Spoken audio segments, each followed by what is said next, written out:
बाबूजी मेरे घर आए और कहने लगे ये दामोदर यादव को नांदी में बुलाना है। मैंने कहा बाबूजी क्यों बुलाना है? तो बाबूजी भोजराज वासनिक जी बोले बेटा मैं जीते जी बाबा साहब को देखा हूँ, ये जीते जी दामोदर मंडल को विधायक बनते देखना चाहता हूँ। ये जीते जी दामोदर मंडल को विधायक देखना चाहता हूँ। वो क्यों देखना चाहता हूँ? 1964 के दौरान में इसी नांदी के अंदर में, ये नांदी क्या है बताना चाहता हूँ। बाबा साहब अम्बेडकर के जो निजी सचिव रहे नानक चंद रत्तू वो यहाँ आए। बाबा साहब अम्बेडकर की जो सामग्रियों को जिन्होंने बचा के रखा, शांतिवन चिचोली में वामन राव गोडबोले जी वो आए। बाबा साहब अम्बेडकर की अंतिम संस्कार में जिन्होंने वंदना की कौशल्यान जी आए। बाबा साहब अम्बेडकर के पार्टी के पीएन राजा वो आए।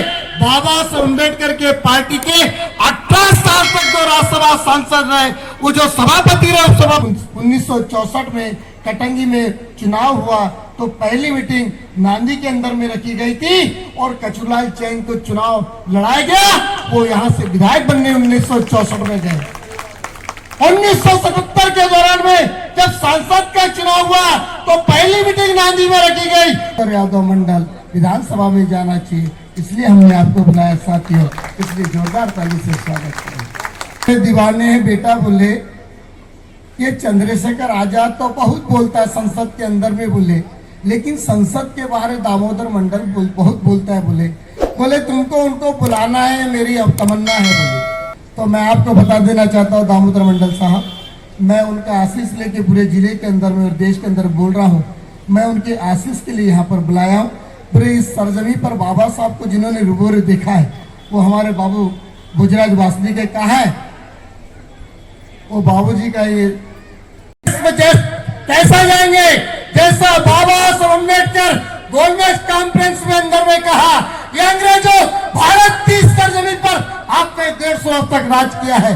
मैं आप लोगों से सवाल पूछना चाहता हूँ, जिस समाज का मैं प्रतिनिधित्व करता हूँ उनकी जनसंख्या इंग्लैंड और फ्रांस के बराबर है, क्या हमारे लोग को मान सम्मान जीने का अधिकार मिला? क्या हमें पानी पीने का अधिकार मिला? क्या हमारे लोगों को नौकरी पेशे में अधिकार मिला? ये बात बाबा साहब अम्बेडकर की गोलमेज कॉन्फ्रेंस में कहा।